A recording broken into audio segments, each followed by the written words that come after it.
In the sunblaze, we have done this thing, but we'll quickly run through this and then proceed further. In a sunblaze of joy and absolute power, above the masters of the ideal throne, in sessions of secure felicity, in regions of illumined certitude, sunblaze of joy and absolute power above the masters of the ideal, thrown in stations of secure felicity. This is what we did last time. In regions of illumined certitude. Now this is the description. What is going to follow is the description of these masters of the ideal. What we are going to have around here now is the description of the masters of the ideal.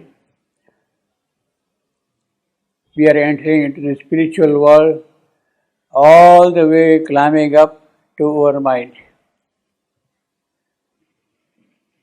Our mind is the world of ideas. Our mind is the world of ideas.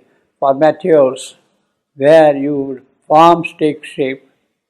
You have got all these gods are formature gods. They create their own types, their own modes, so to say, types, kinds. So, masters of the ideal. So you can go all the way up to the overmind gods, masters of the ideal. Far are those realms from our labor and yearning and call. All those masters of idea, far are those realms. Ours are labor and yearning and call.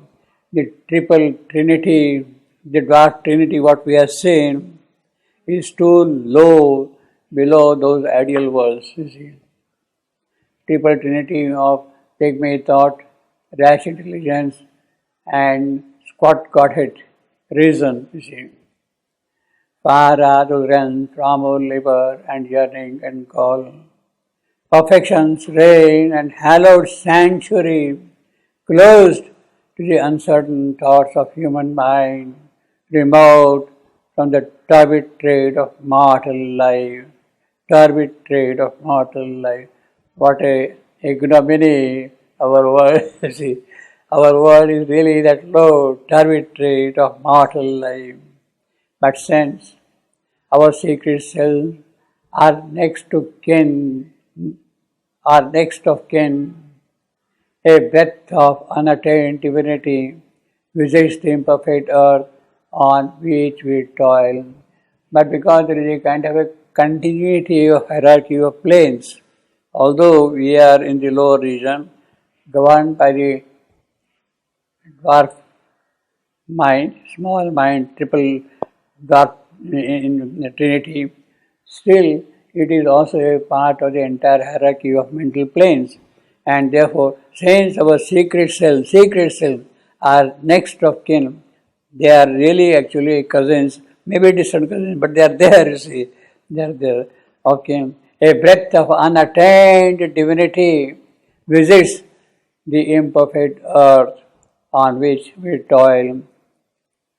Now he says, the breath of unattained divinity. So some kind of a glimpse, some kind of a whiff, some kind of a zest, some kind of a wind blows from above, down below. Now he says, visits the imperfect earth. It does not say can visit. It does visit. It does visit. It does. Maybe we are not open to it, but it does come. And if we are really open, we can catch it. Visits the imperfect earth on which we toil. Across a gleaming ether's golden love, a light falls on our vexed, unsatisfied life. Across a gleaming ether's golden love. Gleaming ether's golden love. That could mean only the mental illumination. Gleaming ether's golden love would mean our mental knowledge, our mental creation. Masters of creation, visits of the imperfect, across a gleaming ether's golden love. A light falls on our vexed, unsatisfied life. So from there something can fall down on our vexed life. A thought comes down from the ideal world, he is again making it clear, ideal world, masters of idea, from there, ideal world, and moves us to new model. Even here, some image of their greatness and appeal, and wonder beyond the ken of mortal hope. New model, it's a verb. Those New model. Is it a verb or not? Moses to new model. It's a verb. They want to make us new. No, new model. Is Yeah, it see. a verb? And moves us to new model even here. Means they want to shape us into their own new models. So it's a verb. Yeah. It's a verb, new model, no? New model, make new models. Verb like a verb. Yeah, new model, see it is a verb. Model is a verb here. Okay, that's what. Model is a verb here. New model, The rest, it's not a verb. it is a verb. And moves us to new model even here. Some image of their greatness and appeal. There. Who's there? All those ideal worlds. All those ideal worlds.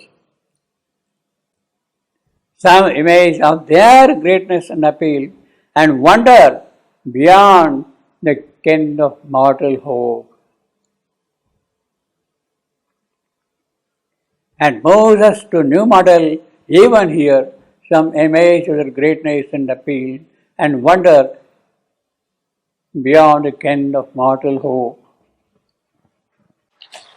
See, every little detail is described here precisely, and wonder beyond the ken of mortal hope.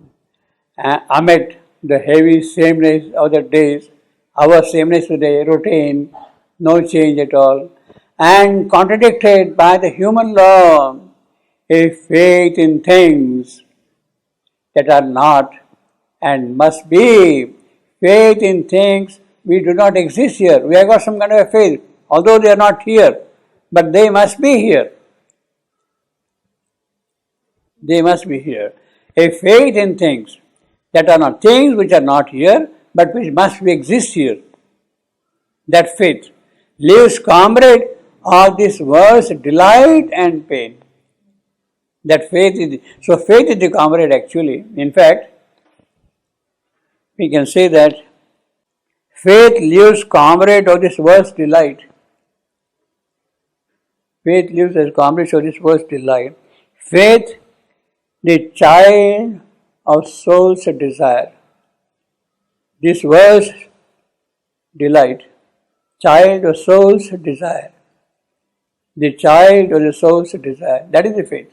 What is faith? Soul's desire, though forbidden. Actually, it means that basically our true faith comes only from the soul. From the soul. True faith. Our mental belief, etc., they are not really faith. The true faith comes from the soul itself. Faith in things that are not and must be lives comrade of this world's delight and pain.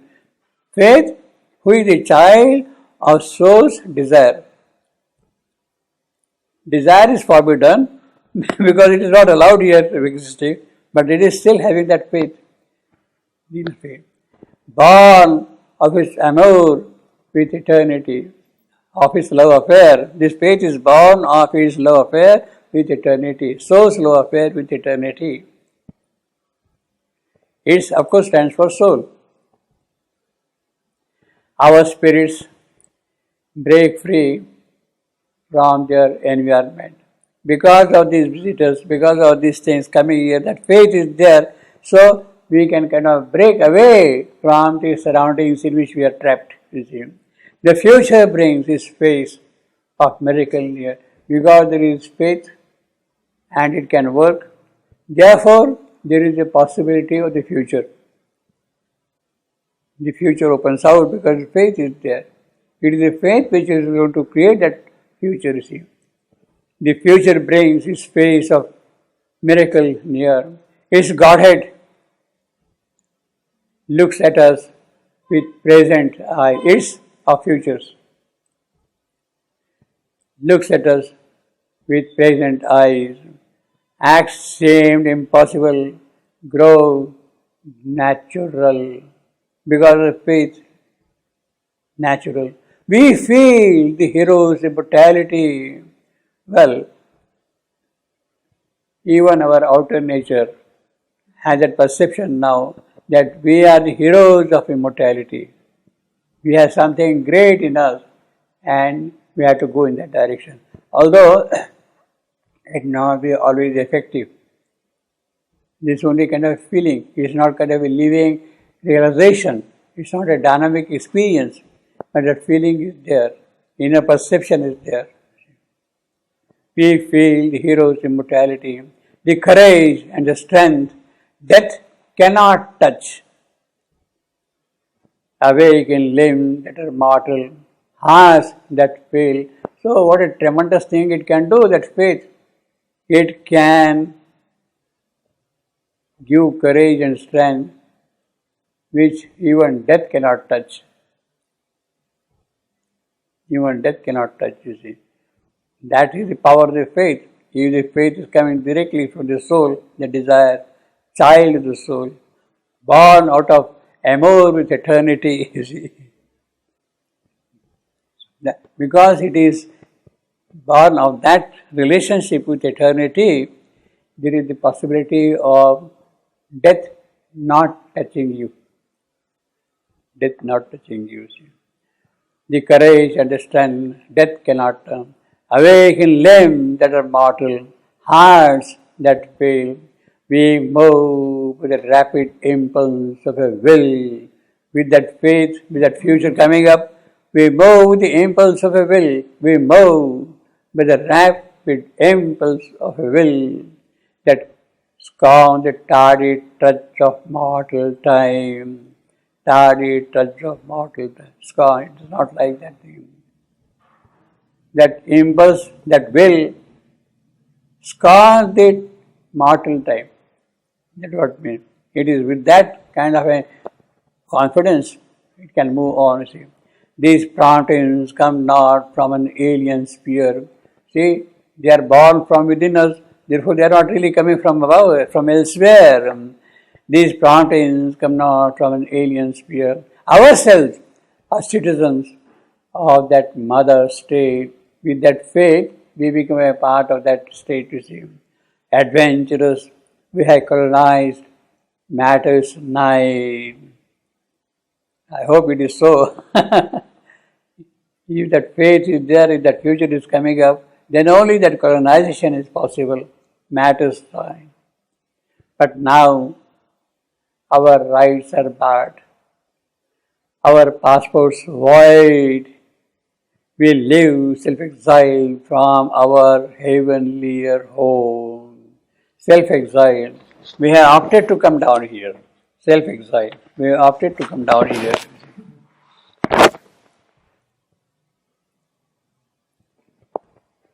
But now our rights are barred.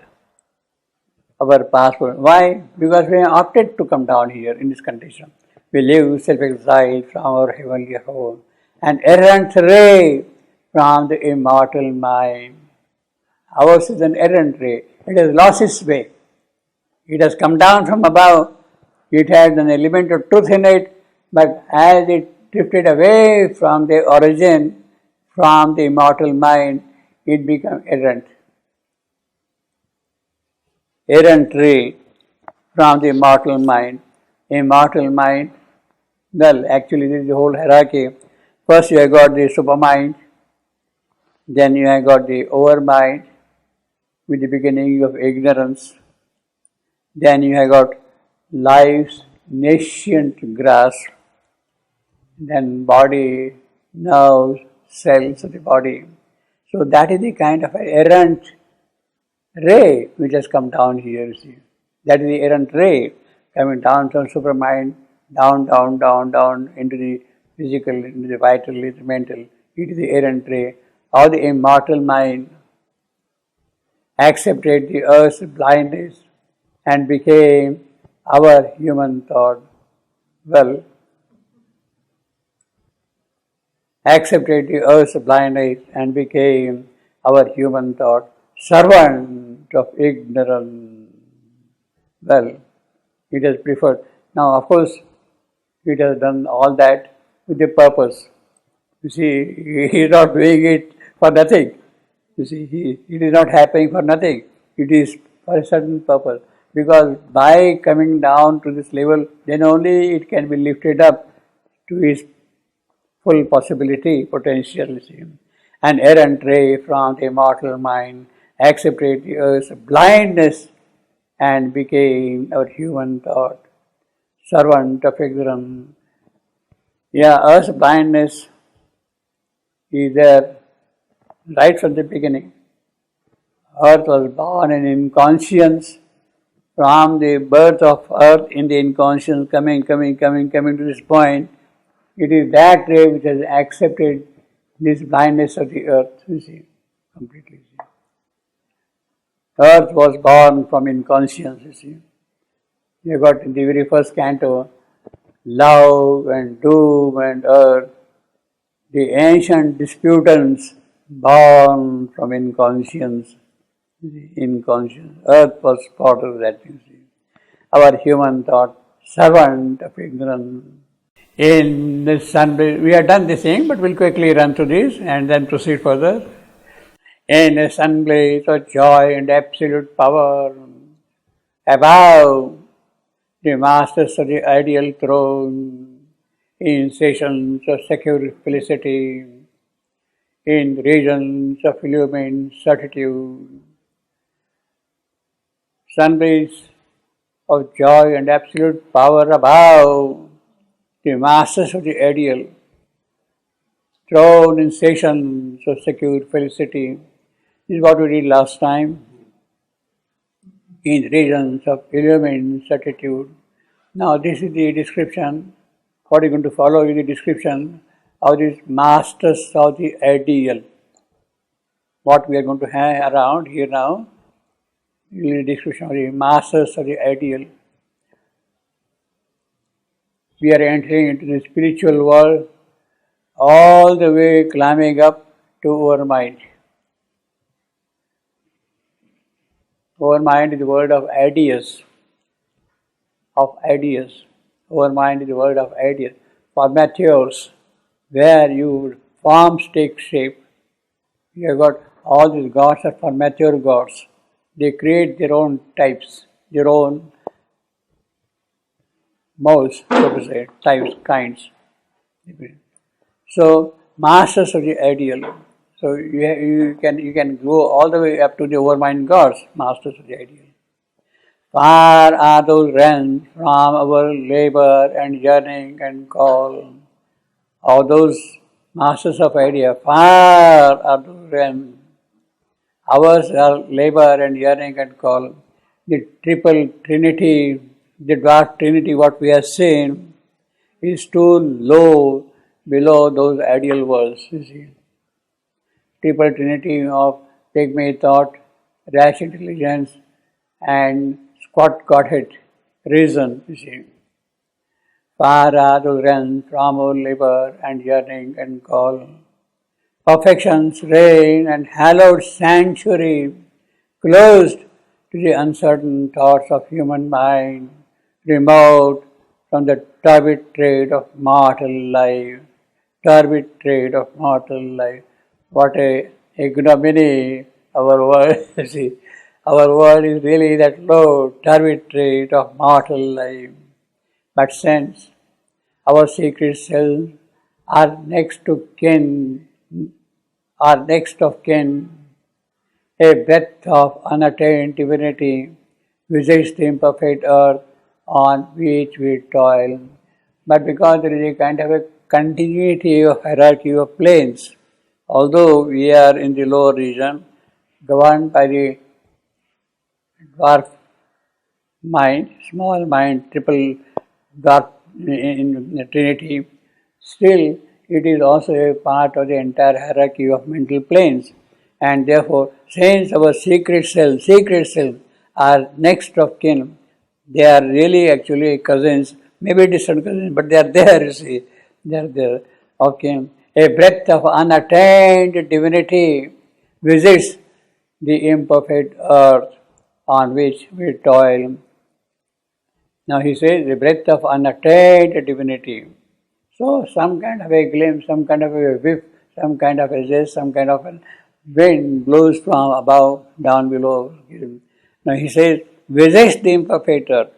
It does not say can visit. It does visit. It does visit. It does. Maybe we are not open to it, but it does come. And if you are really open, we can catch it. Visits the imperfect earth on which we toil. Across a gleaming ether's golden love, a light falls on our vexed, unsatisfied life. Across a gleaming ether's golden love. Gleaming ether's golden love. That could mean only the mental illumination. Gleaming ether's golden love would mean our mental knowledge, our mental creation. Masters of creation, visits of the imperfect, across a gleaming ether's golden love. A light falls on our vexed, unsatisfied life. So from there something can fall down on our vexed life. A thought comes down from the ideal world.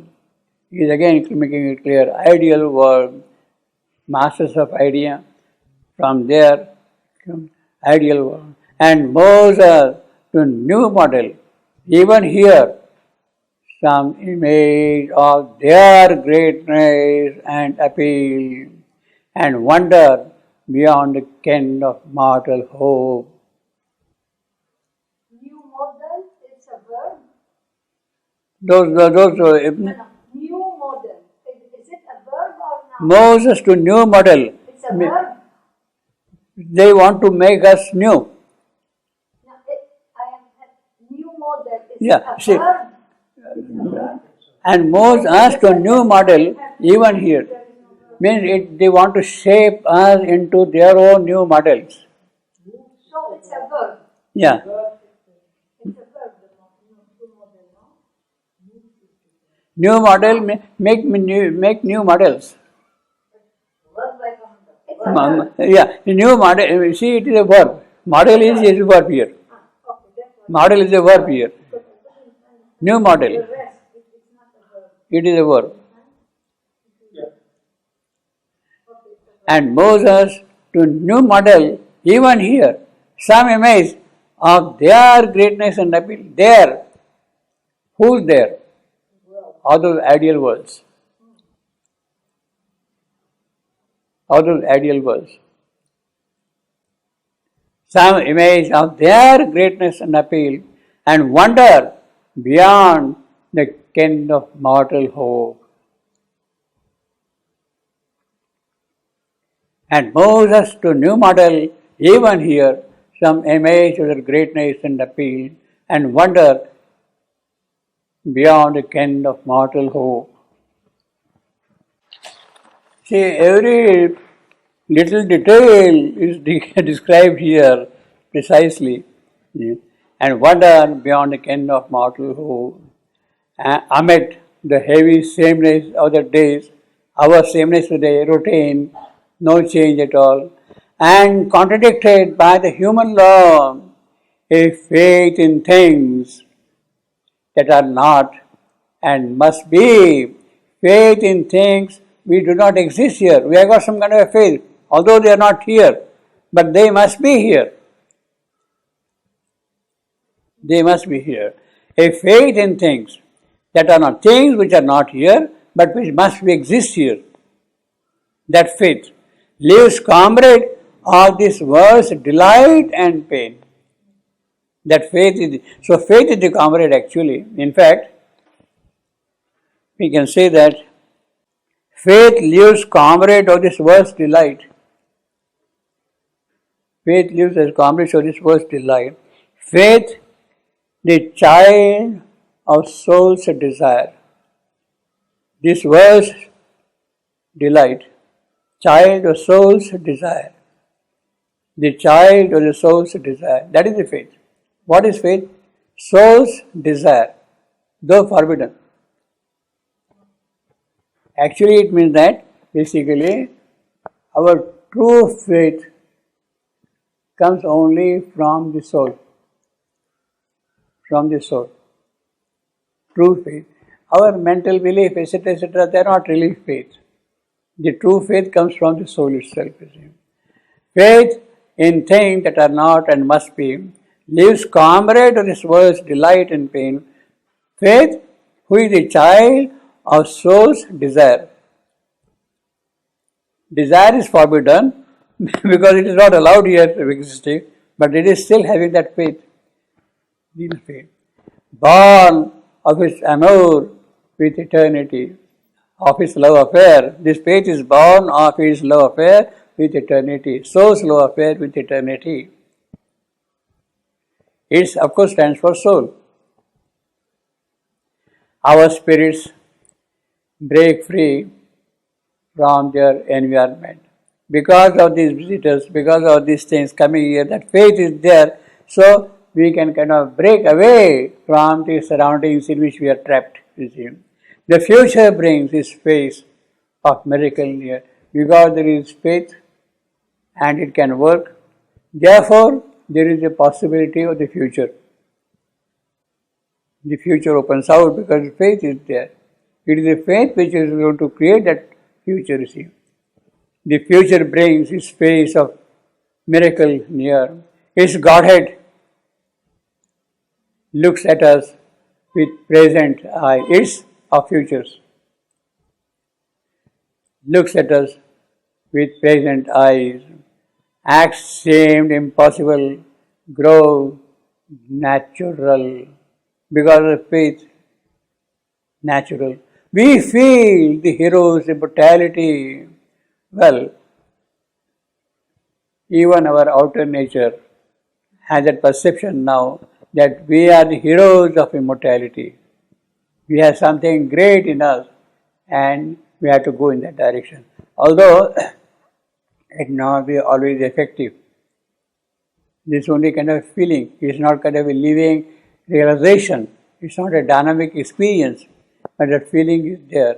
Inner perception is there. We feel the hero's immortality, the courage and the strength death cannot touch. Awake in limbs that are mortal, hearts that fail. So what a tremendous thing it can do, that faith. It can give courage and strength which even death cannot touch. Even death cannot touch, you see.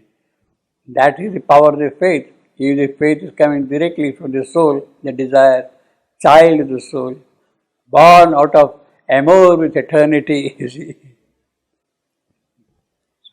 Because it is born of that relationship with eternity, there is the possibility of death not touching you. Death not touching you, see. The courage and the strength, death cannot turn. Awake in limbs that are mortal, hearts that fail. We move with a rapid impulse of a will. With that faith, with that future coming up, we move with the impulse of a will. We move with a rapid impulse of a will that scorns the tardy touch of mortal time. Tardy touch of mortal time. Scorn, it is not like that thing. That impulse, that will, scorns the mortal time. That's what it means. It is with that kind of a confidence it can move on. See, these promptings come not from an alien sphere. See, they are born from within us. Therefore, they are not really coming from above, from elsewhere. These promptings come not from an alien sphere. Ourselves are citizens of that mother state. With that faith, we become a part of that state, you see. Adventurous, we have colonized matters nigh. I hope it is so. If that faith is there, if that future is coming up, then only that colonization is possible, matters fine. But now our rights are barred, our passports void, we live self-exile from our heavenlier home. Self-exile. We have opted to come down here. Self-exile. We have opted to come down here.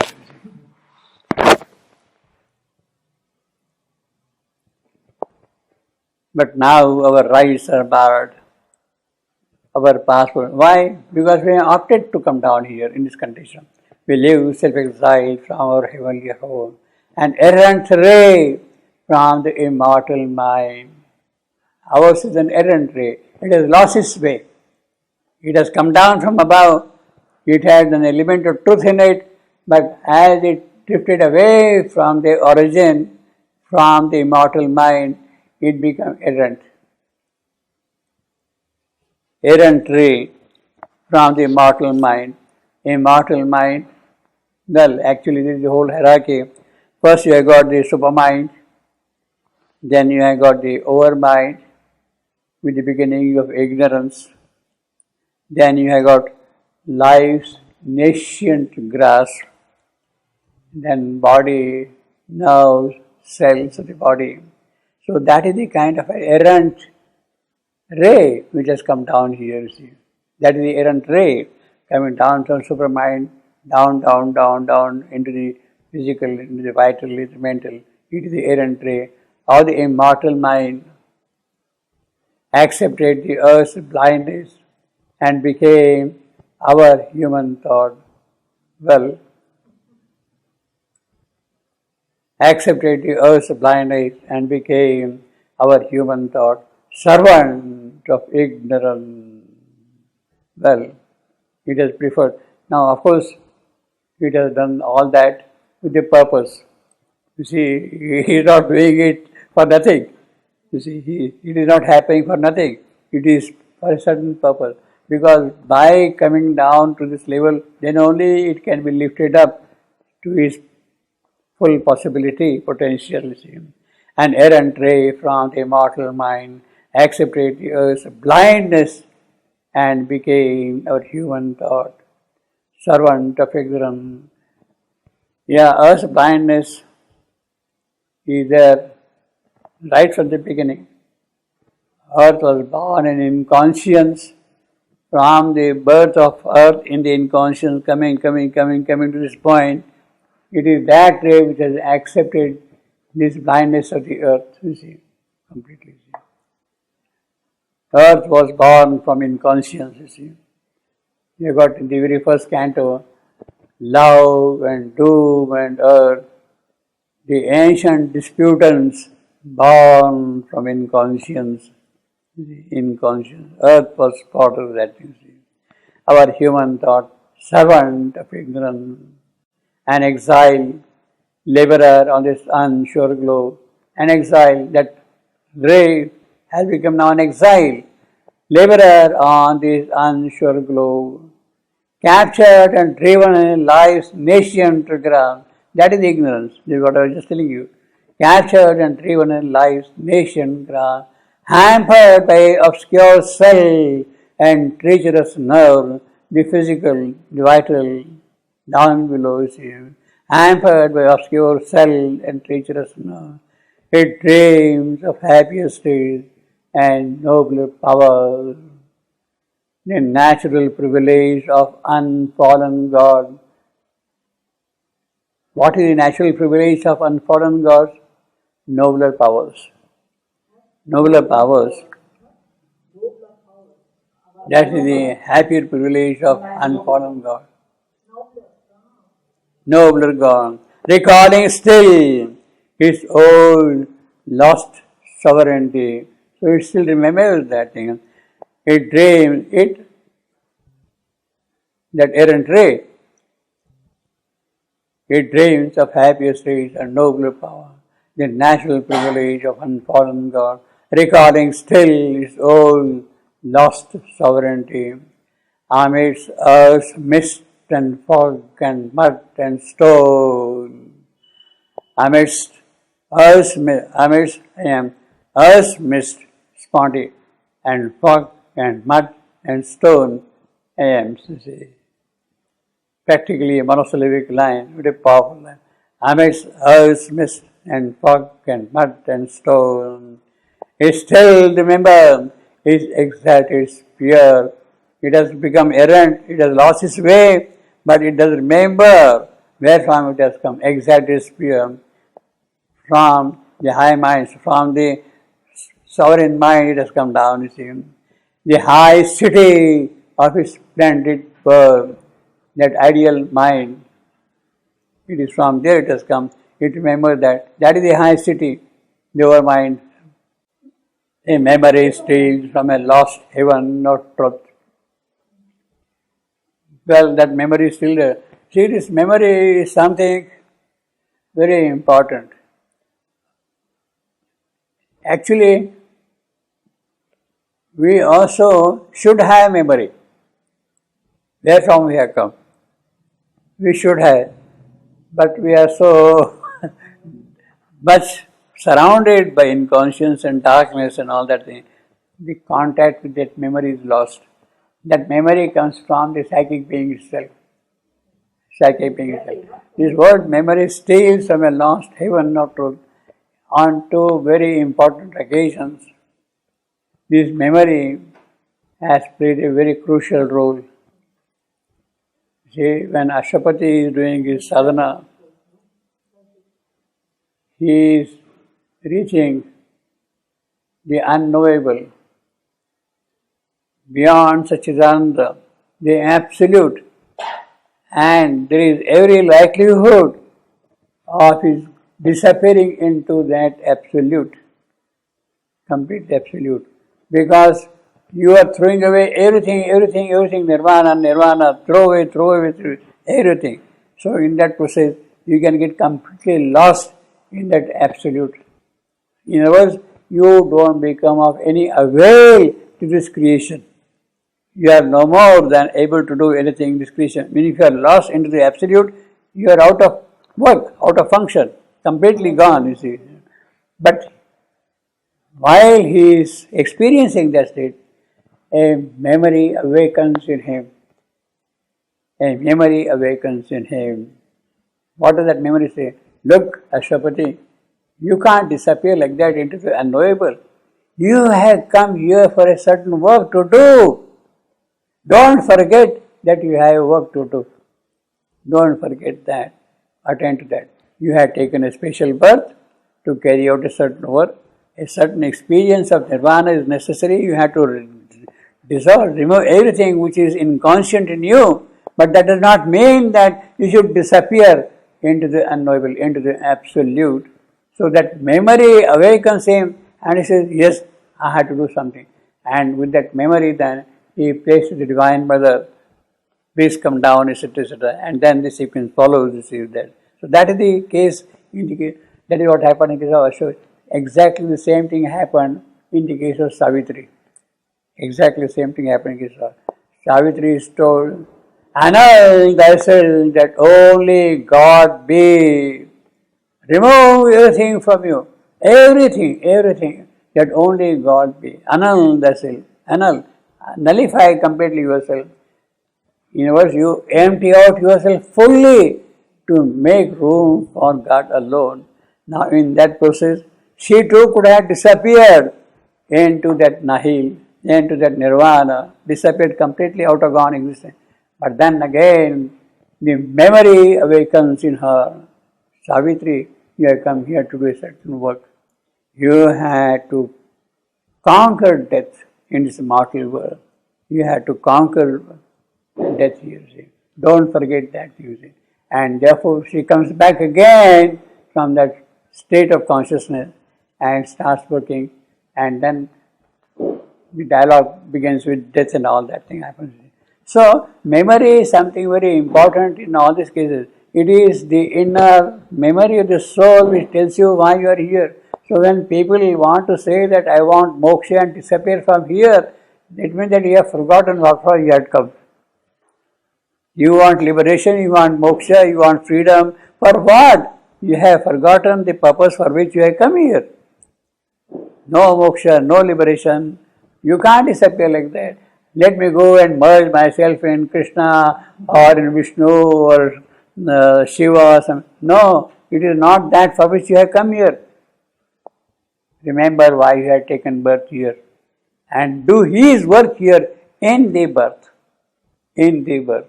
That is important. So, we don't have that memory. People have forgotten that memory at all.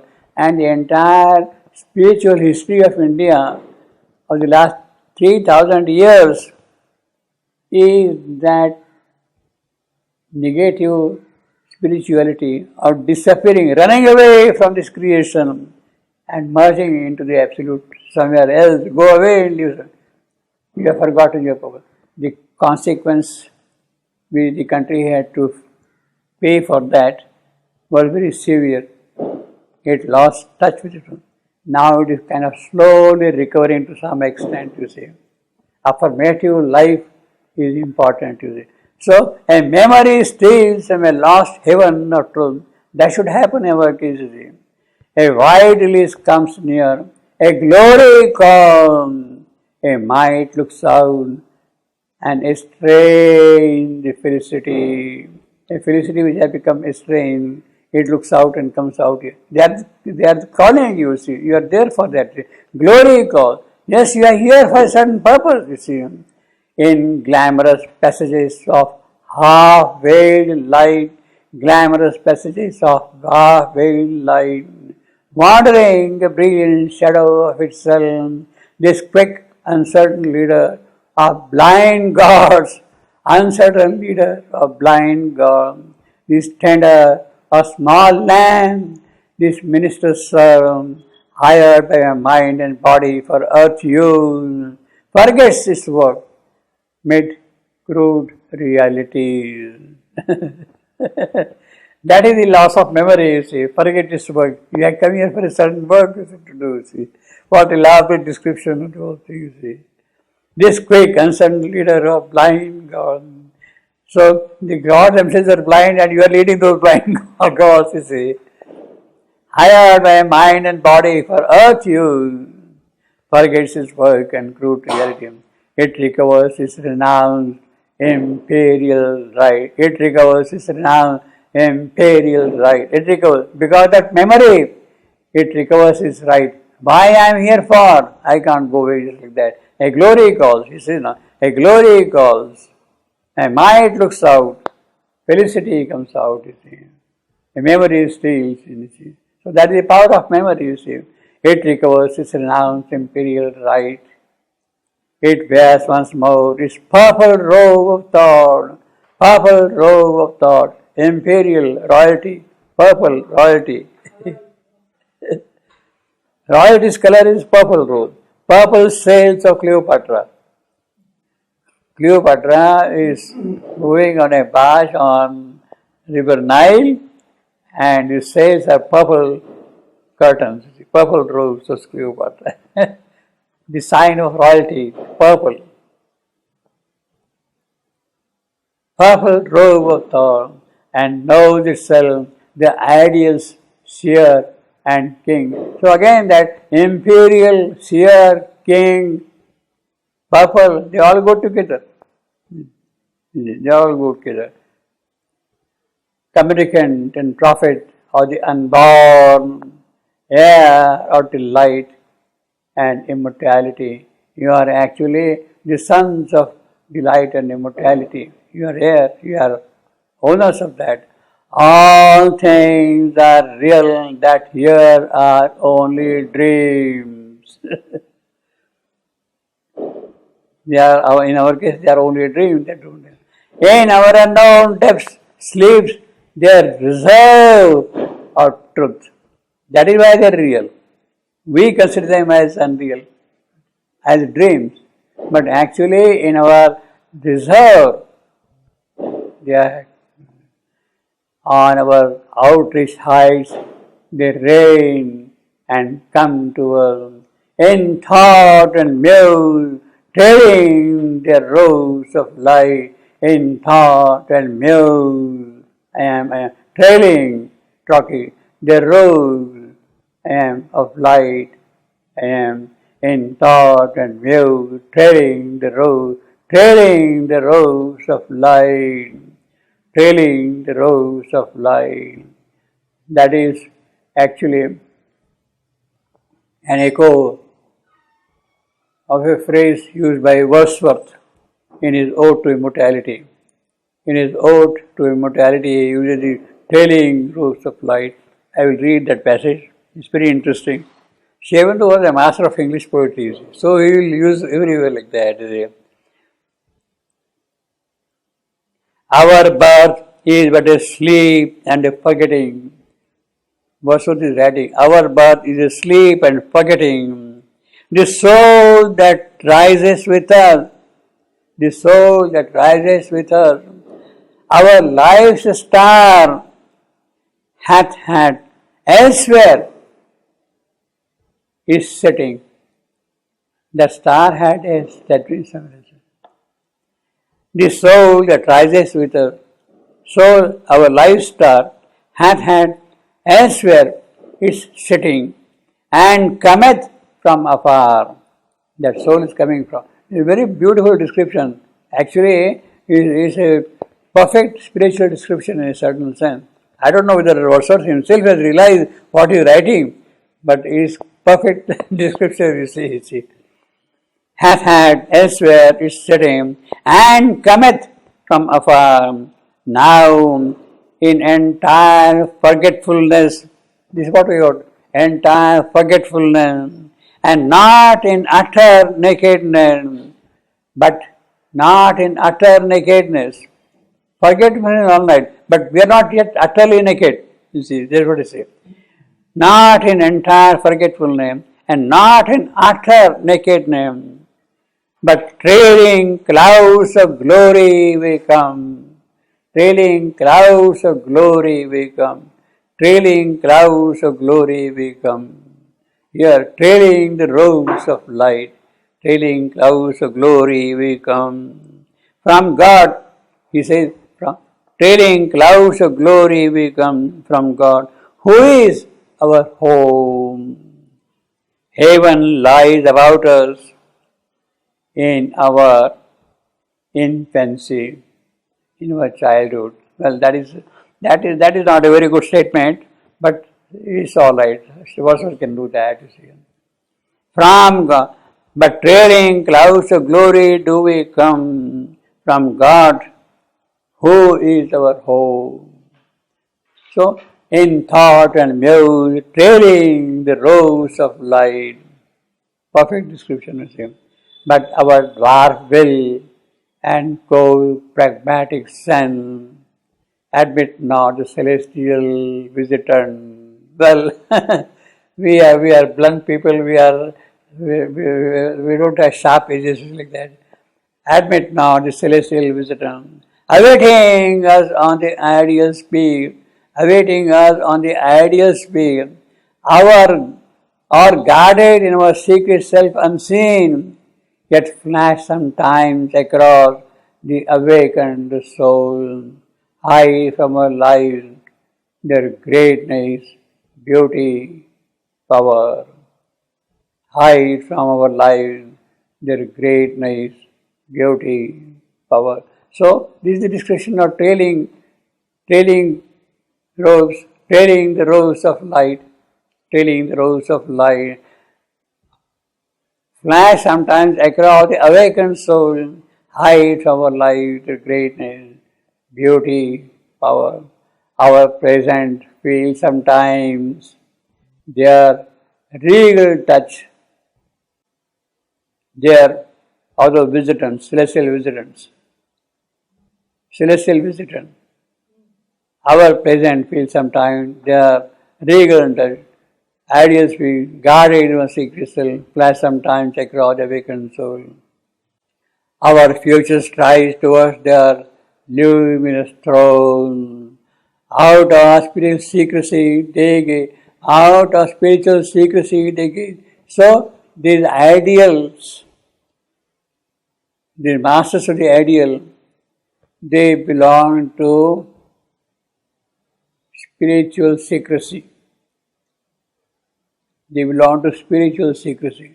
The overmind. So this is the entire definition of the spiritual mind, not the supermind. Supermind is transcendental, not spiritual in that sense. So you have to make a little distinction between the spiritual and the transcendent. The spiritual from our mind all the way up to our mind, you can say above our mind, all the way up to our mind are the ranges of the spiritual mind. Higher mind, living mind, intuition, our mind, they are all aspects of spiritual mind. Spiritual secrecy, they gaze, immortal footfall in mind's corridors sound. So they are walking in the corridors of mind and their footfall you can hear sometime. Our present feels sometime the regent our future stride toward the luminous throne. Out of spiritual secrecy they gaze, immortal footfalls in mind's corridors sound. Our souls can climb into the shining place. The breaths from which they came can be our home. Well, it can become our home. So that is the hope, that is the possibility, and it must happen. Our souls can climb. They should climb. They do not climb is a different thing, you see. They should climb, our soul should climb into the shining plains, those spiritual plains, the breaths from which they came can be ours. His privilege regained our shadowless light. The thinker entered immortal's air and drank again his pure and mighty soul. He is Ashwapati. His privilege. So that is his privilege. So he had taken birth here. He was a mental being. He is climbing up now to planes higher than that, and therefore he is regaining his privilege of shadowless sight. Sight, Ashwapati. It's a thinker. A thinker, no? Thinker. Ashwapati is a thinker? Manishi. Thinker, Ashwapati. Ashwapati has become Manishi. Ashwapati has become Manishi. Thinker. Manishi. His privilege regained of shadowless sight. The thinker entered the immortal's air. So Ashwapati has become Manishi now. Manishi, thinker. Thinker capital. And drank again his pure and mighty soul, the pure thought, in beautiful and rhythmic calm and joy. Now, what is a drink? What is a sea? What has he become? In beautiful, in rhythmic calm and joy, he saw sovereignly free in limitless light. He saw the unfallen plains, those plains which are not descended down. Plane. The thought created worlds where knowledge is the leader of the act, where knowledge is the leader of the end, and matter is a thinking substance made. So this is the ideal mind which has not fallen down, which has not fallen down. You see. Immutable, rhythmic, calm and joy. He saw sovereignly free, limitless life. The unfallen plane, the thought created world, where knowledge is the leader of the act, and matter is of thinking substance made. So actually, the material of matter is basically a thinking substance. It is not pure existence. It is not pure Sat.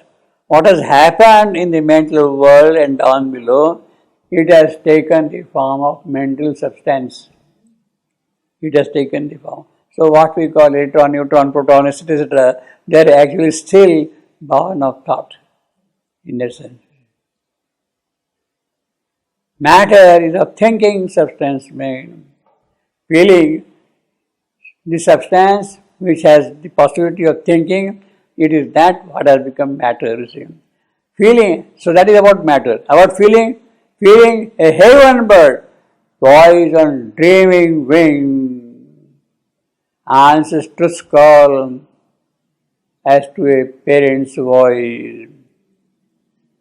Parent's voice. So the parents are calling him, and the truth is answering to that thing. Where knowledge is the leader of the act, and matter is the thinking substance made, feeling a heaven bird poised on dreaming wing, answers to call as to a parent's voice. From luminous lips, from the all-shaping beam over mind. And will is a conscious chariot of the God. Will is a conscious chariot of the God. And life a splendor stream of musing fold. Carry the voice to the mystic sun. Carry the voice to the mystic sun. Terrific. Matter is thinking substance. Feeling is on dreaming wing.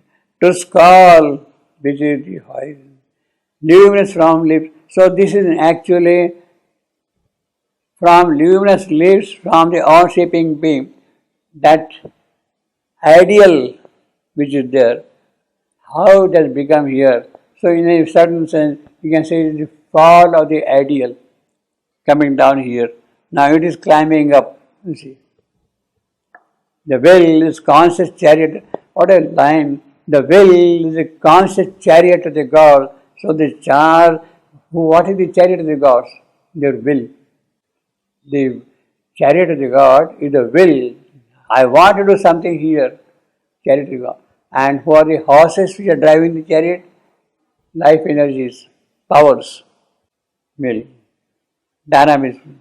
The will is a conscious chariot of the God. And life is splendid stream of musing food. Carry the voices of the mystic sun.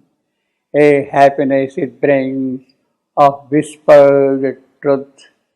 There runs in its flow, honeying the bosom of space, a laughter from the immortal heart of it. There runs laughter from the heart of bliss. So once he has become Manishi, now see the whole difference it has taken place. See, how is it? The laughter from the immortal heart of it, and unfathomed joy of timelessness, the sound of wisdom's murmur in the unknown, the sound of wisdom's murmur in the unknown, and the breath of an unseen infinity. See, you can see the difference. A laughter from the immortal heart of bliss, and unfathomed joy of timelessness, the sound of wisdom's murmur in the unknown. Suddenly this line is different. Don't you feel the difference in this line? Huh? Suddenly this line is different of a quality. The poetry is different. The inspiration is of a different kind. The sound of wisdom's murmur in the unknown. It is a different vibration, different atmosphere around it compared with a laughter from the immortal heart of bliss and unfathomed joy of timelessness, the sound of wisdom's murmur in the unknown, and the breath of an unseen infinity, and the breath of an unseen infinity. The sound I am, of whiz I am, the smell I am, are in Pirik, the unknown Anapest. The sound of whiz, the smell, in the unknown. Well, that is how one can scan. One could perhaps, but I would not like that. The sound of wisdom, the sound of wisdom's murmur in the unknown. They don't do that, you see. They don't do it at all, you see. Not wisdom's murmur in the try back. That also will not do. You see, wisdom's murmur in the. That won't do at all, you see. Try back will not. This is the only terrible, you see. So this is the only way you can scan it properly, you see. the sound of wisdom's murmur in the unknown, Anapest. That is the best thing you see. And the breath of an unseen infinity. So this is what happens to Manishi, thinker, when he has become like that, you see. In gleaming clarities of amethyst air, the chainless and omnipotent spirit of mind. So this is the entire description of the spirit of mind. Manishi, thinker, he has become spirit of mind, brooded on the blue lotus of the idea.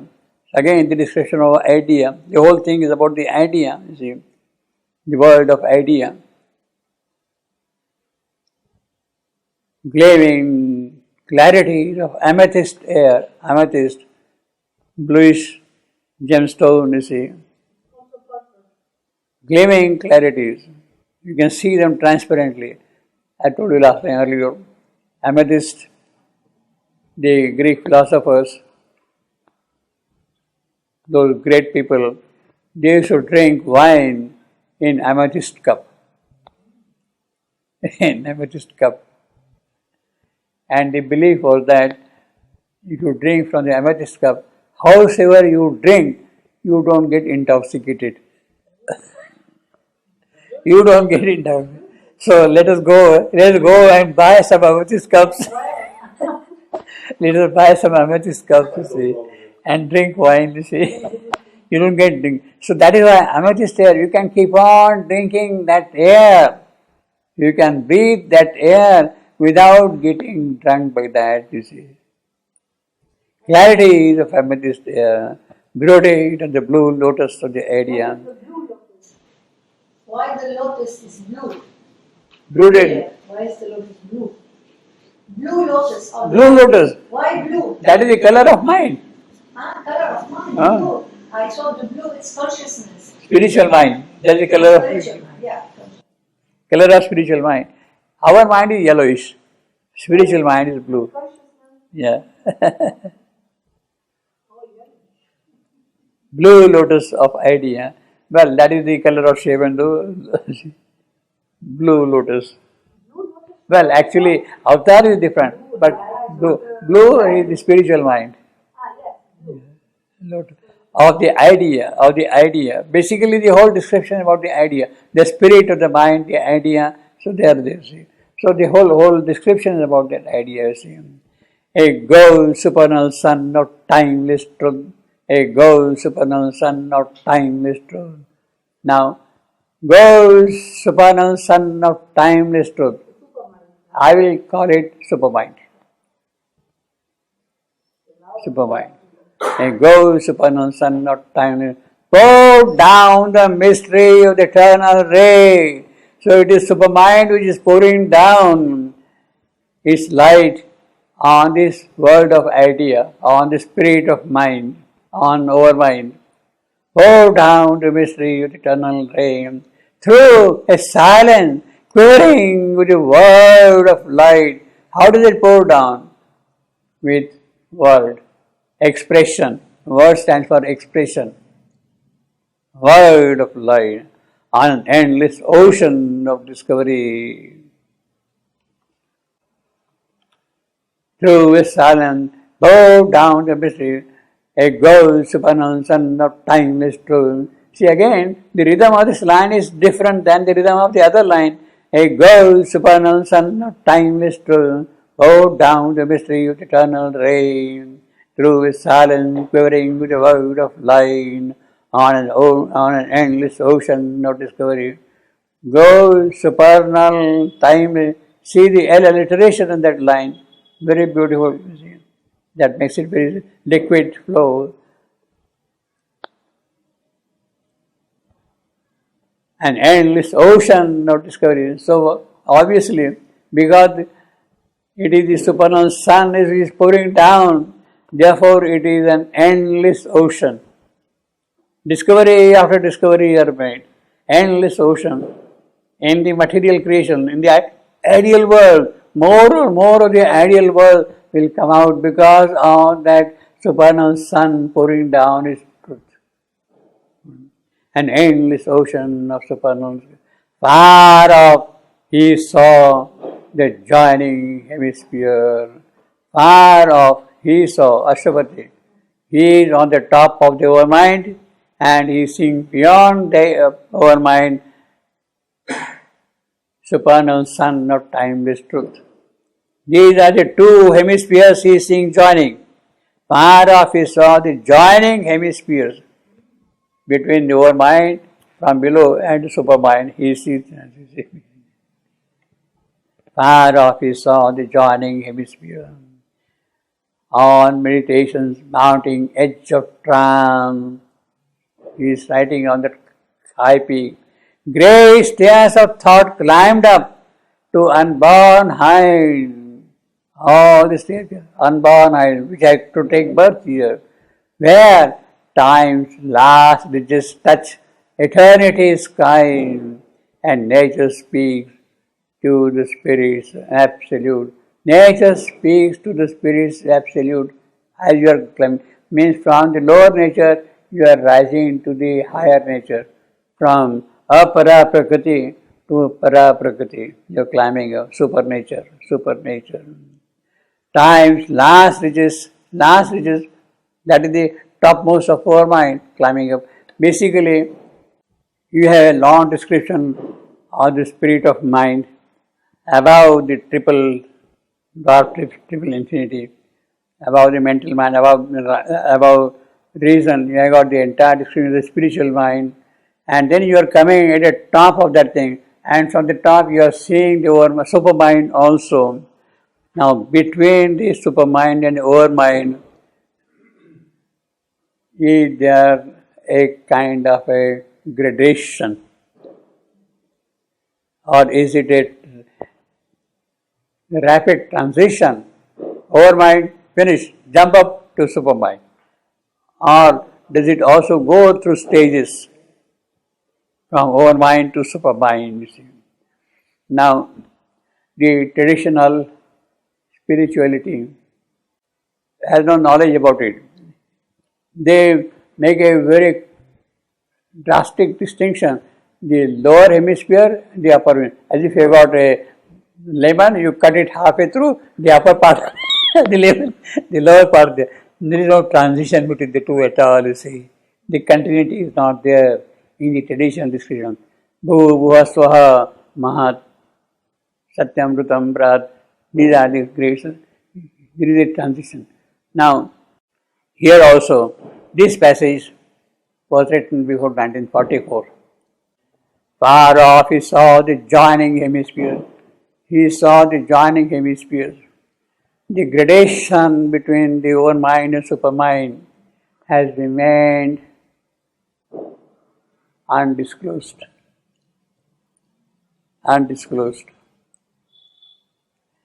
As I was telling you, this whole part was written before 1944. Up to this point, all this thing was before 1944. Only a little later than that, maybe after 48 or so, something new happened in the spiritual psychology of Shivandu's Grace of Plane. New thing from February 1949 to December 1950. Something different happened. In fact, it was kind of happening also earlier. But what was happening later on those days will not come in the text of 1944, you see. So you have got far off, he saw the joining hemisphere. The grace between these two hemispheres has remained unknown here, undescribed, not mentioned here at all, you see. Maybe Shivan was aware of it, but the details of it were not worked out. I will put it. The details were not worked out, you see. Now, in 1948-49, he started speaking of the mind of light. He started speaking of mind of light. Mind of light is the physical's mind receiving the supramental light and force. The physical's mind is the physical, not physical mind. The physical's mind receiving the supramental light and force. And it is that which is directly in contact with supermind, mind of light, directly in contact with supermind. Yet it is above the overmind. It is above the overmind. So you can say that you have started now seeing kind of graduation between overmind and supermind, with mind of light being there. Mind of light. So I will say that perhaps mind of light did not exist earlier.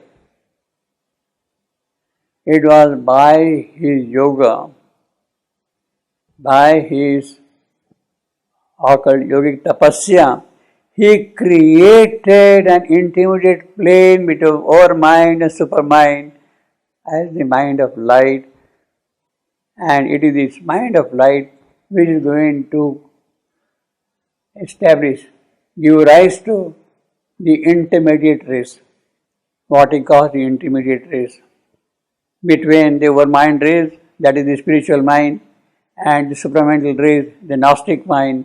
There is going to be the intermediate race.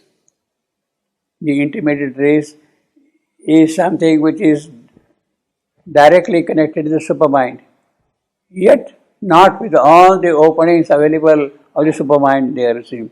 So, as a kind of a practical step of transition from overmind to supermind in the realization of transformation, he introduced a new layer of consciousness there, called it mind of light.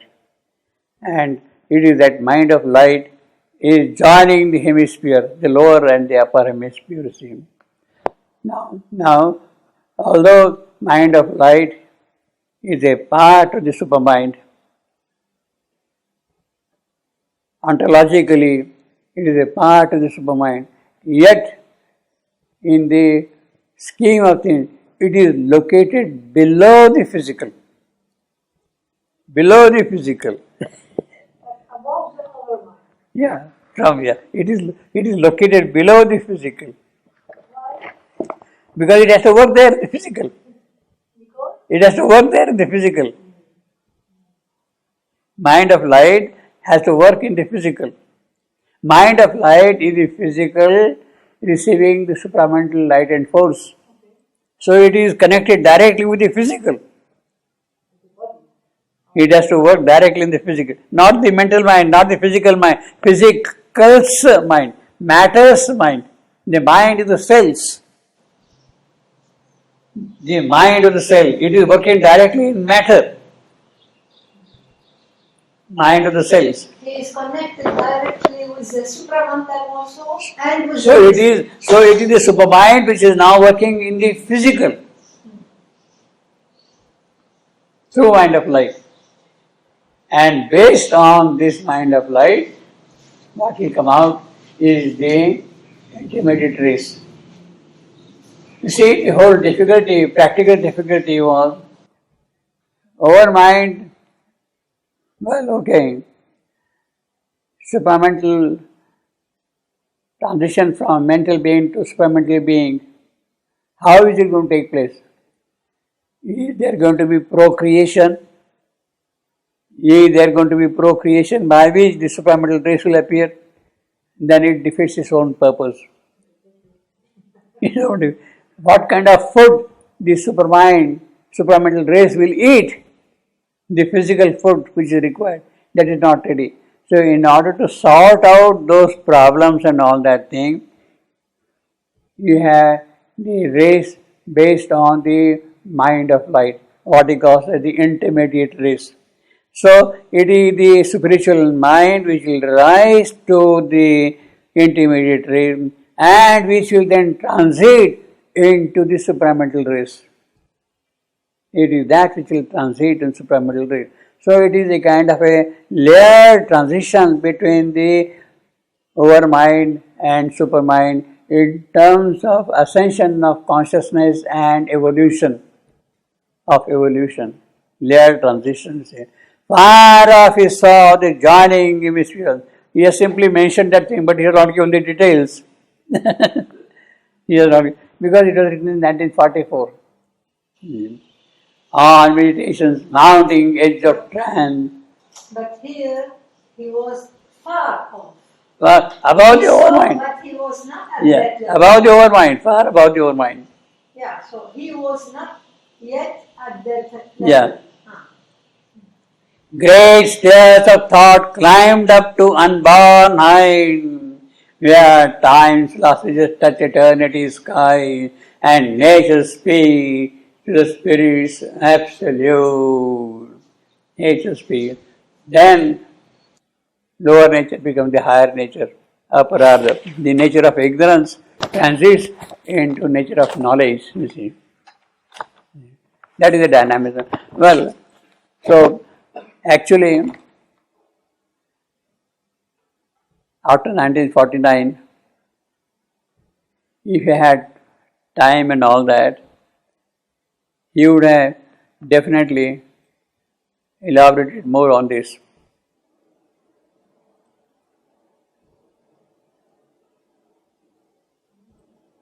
Far off he saw.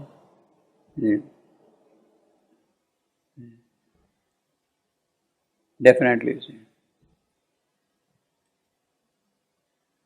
So we come now to the next section, section 271.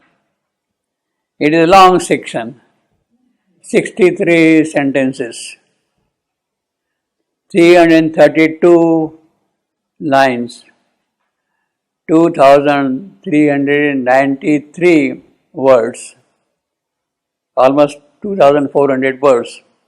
This section, it's a long section, you see.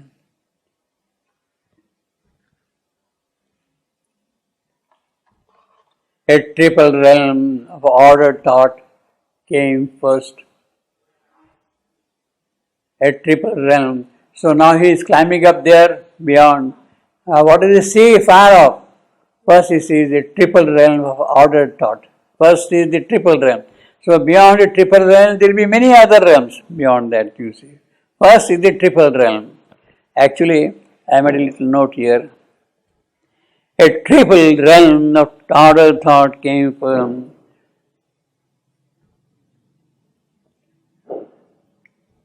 First, the triple realm has come. Later on, what will come? Later on will come ideas, truths, world, soul, greater knowledge, supramental knowledge. First has the triple realm. Then will come ideas, then will come truths, then will come world, soul, and greater knowledge.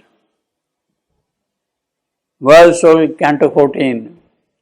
Greater knowledge, Canto 15. Savitri, see. Now, he says triple realm. Triple, there are three parts of the triple realm. The first is, he simply calls it first realms. The second he calls the archangel race. No, the first one, Triple realm. the first, First is simply he calls it first realm. First realm. without name. No, is given. First realm. Second realm he calls archangel race. Second is archangel race. And the third, archangel. The primary angel, archangel. That's second. And the third is kings of thought. Kings of that is the triple realm. So first realm, what we have got here in 70.3, 71.3, a triple flight led to this triple world, 71.3. Archangel race, 71.224, 71.24, Archangel race. And then kings of thought, 71.43. So that is what will constitute the triple realm. He says, a triple flight led to this triple world. A slant, not too steep. It is moving but not very steep. A slant, not too steep. Upward slope. Then you got the same way, descending lines from below, above. Ascending stair, climbing up. And the climbing mind. So that is the description of the triple flight, you see. And he is describing three. The Veda simply speaks of the ascending slopes of heaven. The Veda speaks of the ascending slopes of heaven. In the spiritual mind, the ascending slopes of heaven. There is a very clear, beautiful word, ascending slopes of heaven. Now, they are simply given the phrase ascending slopes of heaven, but the details of those stairs are not available in the existent knowledge of Veda. They may be knowing all those things, but they are not recorded. They are not written Savitri at that time, you should say, or revealed like that. So they have mentioned simply the ascending slopes of heaven. But now each part, each detail, each aspect of this ascending slopes of heaven is what we have here. Is what we got here. See. Every bit of it is now described systematically. Maybe that knowledge was present in the race, passed on from generation to generation. It was not recorded. They said ascending slopes of heaven, and they must have described to their disciples and to the people who are knowledgeable and all that thing, and understood all those things. But that has got now lost completely, you see. Now here we have got kind of recovered that knowledge of ascending slopes of heaven in Savitri. See. We just climbed up all that thing. A triple realm of ordered thought. He says very ordered thought. This still belongs to thought. Manishi came first. A small beginning of immense ascent. Yeah. Saying thought, thinker, Maharishi. Manishi. What is Maharishi? Rishi? Thinker? No, Rishi is not just a Manishi. Rishi is seer. Rishi is seer. Seer, yeah. And Manishi is a thinker. Thinker. Yeah. Kabir, Manishi, Kabir. who is a poet and a thinker. Manishi or Maharishi? Manishi. Mana. Yeah. I understood. The Lord of Mana. Manishi. A triple realm of ordered thought came from a small beginning of immense ascent. So you see, we are so far away. He says a small beginning of immense ascent. Above were bright ethereal skies of mind. Bright skies of mind, the spiritual mind. A packed and endless soar as if sky pressed the sky, mana the sky, pressing upon sky, buttressed against the void on bastion line. So they are supported against the void. The sky is also. So they are standing safe because they are buttressed against each other. That is what all the arches are buttressed like that, and stones are buttressed like that. You see. Buttressed against the void on bastion line, the highest strove to neighbor eternity. And he says, strove, they are not part, they are striving to become closer, get closer to eternity, the highest, or the triple realm. The largest widened into the infinite, widened into the infinite. So that is the character of this triple realm. Earlier we had the triple trinity, dwarf trinity earlier. Now we got triple realm, you see. But though immortal, mighty and divine, the first realms were close and kin to our human mind. That is the first realm. He says first realm. Kin to they are closer. We can kind of approach them if you desire. Their deity shape our greater thinking role. They are all those realms. Our role. A fragment of the puissance can be ours. These breadths were not too broad for our souls to range. well, these breadths were not too broad for our souls to range. These breadths were not very too broad, spondy, for our souls, Anabis, to range perfect monosyllabic lines. These breadths were not too broad for our souls. These heights were not too high for human hope. But well, he has given the assurance who climbs, who bothers about them. We are busy with our own silly reason, rash intelligence, pygmy thought, you see. A triple flight led to this triple world. Although abrupt for common strength to tread, well, that is true. Abrupt to common sense to tread. Its upper slope looks down on our earth poised on a start not too precipitously steep, not too precipitously, so we can kind of climb around and go up, you see. One could turn back traveling deep descending lines. So those lines are there and one can kind of climb up on those lines. One could turn back traveling deep descending those lines which are descending here on which you can climb up like that, you see. To commune with the mortal's universe. The mighty wardens of the ascending stair who intercede with the all-creating world. They are waited for the pilgrim, heaven-bound soul. They are waited for the pilgrim, heaven-bound soul, holding the thousand keys of the beyond.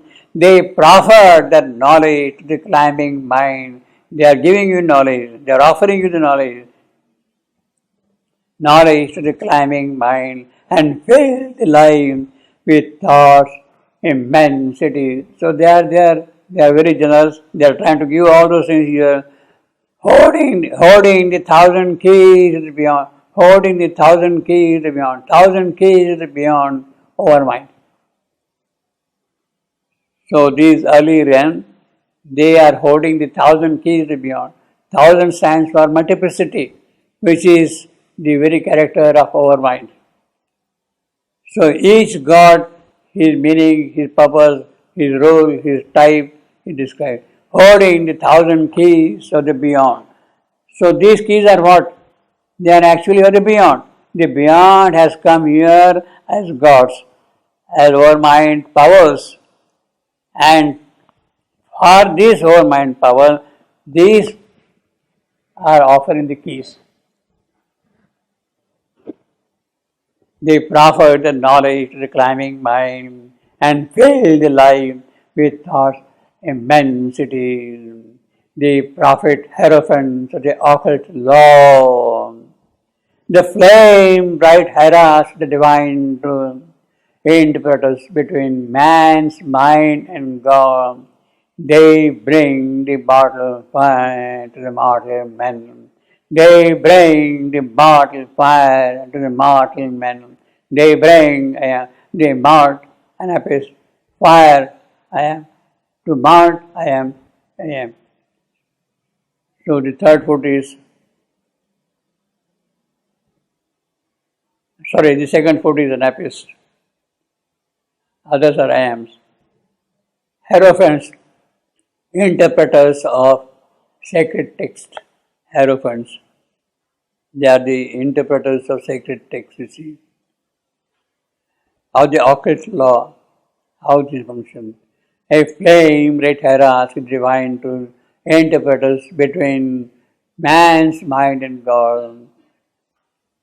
Iridescent, bodying the invisible. the guardians of the eternal's bright degrees fronted the sun in radiant phalanxes. They are the guardians of phalanxes. The march is there against all them. Afar, they seem a symbol imagery, illumined originals of the shadowy script in which our sight transcribed the ideal ray, in which our sight transcribed the ideal ray, or icons figuring a mythic truth, but nearer God's and living presences. Afar they seemed a symbol imagery. You can see, as it are kind of symbols only. Element originals of the shadowy script, shadowy which cannot read, we cannot see it. And which our sight transcribed the real of the ideal ray, or icons figuring a mystic truth. So they are really images. So each icon, each statue on the temple tower is actually representing a divine ray, a truth, a possibility of the truth expression in the material creation, or icons figuring a mystic truth, but nearer God's and living presence. A march of phrases marked the lowest step, the first realm. He is describing that name. A march of phrases marked the lowest step. So when you are climbing up the temple tower, you see one about it there. Fantastically ornate and richly small. Ornate and richly small. What a description. Richly small. They had, every detail is given. Every detail given. Richly small, every detail. They had room for the whole meaning of a word. Symbols minute of its perfection's joy. Strange beasts that were nature's forces made alive and wakened to the wonder of his role. Man grown in image and defaced of God, and objects the fine coin of beauty's reign, but wide the terrains for those labels serve. In front of the ascending epiphany, so this is manifestation, ascending epiphany, manifestation, epiphany. World, times and joys, fairies of world bliss, the masters of things actual, lords of the hours, playmates of youthful nature, and child God, creators of matter by hid stress of mind. Matter by stress of mind. They are the creators. How it happens? Matter. By mind. Creators of matter. They are the creators. Whose subtle thoughts support unconscious life and guide the fantasy of brute event. Stood there a race of young, keen vision girls, young children born on wisdom's early plane. Young children born on wisdom's early plane. Again it says early. The first phase, early plane, taught in a school world, taught in a school world-making mystic plane. Now he is describing all the archmagons or the eternal thaumaturge magician, archmagons of the eternal thaumaturge, models and measures of fragmented space, models and measures of fragmented space. You see, again, he is describing it is mind substance. Matter is mind substance, you see. Now, measures of fragmented space. Measure, that is the quality of mind. Quality of mind. Measure, analyze, discretize, bit, like that. You break it up like that, you see. Fragment, therefore fragmentation. What the Vedas say? Tuchena, spray. You have got the hose of water coming here, and when the water comes out of the hose, you see only sprinkle droplets everywhere like that, you see. Tuchena. Spray. Measures of fragmented. So, Basically, space is infinite, continuous, unbroken. But with mind, with this faculty, it becomes rooms, it becomes countries, it becomes regions, becomes counties, it becomes villages. Like that, it is somebody. You have got to become galaxies also. You have got to models and measures. So that is the character of mind. To break, space is broken. Time is broken into hours. Time is broken into hours. Space is broken into regions, provinces, countries, whatever you want to call it. You see. They have made the plan of the concealed and known, a dwelling house for the invisible king. Now, why they have done it? Let each place, each village, each house become a house for the invisible king. Isha Vasya. Let each place be housed by God. Isha, God, Vasya. Let him come and live here. So each place, when I am making different rooms, they are not for me. Let God come and live in each room in his own way. This room different, this room different, this room different, so that he characterizes, he expresses his own nature in that way. They have made the plan of the concealed town, a dwelling house for the invisible king, obeying the eternal deep command. They are doing it all because of the command of the eternal. They have built the material front of things, this wide world kindergarten of young souls. Kindergarten of young souls, where the infant spirit learns through mind and sense to read the letters of the cosmic script and study the body of the cosmic cell and search for the secret meaning of the whole. That's the whole idea. See, that is how you get the individuality. You want to become individual.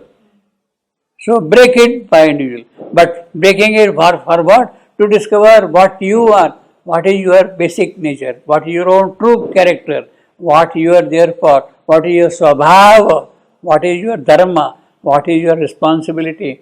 Each one has an individuality. So the discovery of the individual is the fundamental thing here. That is the whole idea of multiplicity. You break what is infinite, the infinite becomes innumerable. Now each innumerable has to describe in its own way the divine character for which it is there. You are there to express a certain aspect of divine in you. You are there with another aspect of the divine in you. Each one is there with his own aspect of divine in him. And it is that which must come out in the manifestation. What the Upanishads say, Bahusyam Prajayeti. Bahusyam, let may be many. Let may be many. Let this be the generation of many. Let may be many. Bahusyam Prajayeti. I want to be many. That is the whole motivation of multiplicity. Now, how that is achieved, how it is going to be achieved, how it is going to be accomplished, that has remained undisclosed or has got lost in the course of time after the Upanishadic formulation. Upanishads say that Bahusyam Prajayeti, but how it is going to happen, those details are again lost to us in time. This is what we are recovering here again. Bahusyam, obeying the eternal and deep command, they have built in the material front of things this wide world kindergarten of young souls, where the infant spirit learns through mind and sense to read the letters of the cosmic script and study the body of the cosmic cell and search for the secret meaning of the whole. He says here, to all the spirit conceives, they give a mold. Mold, he says that it continues.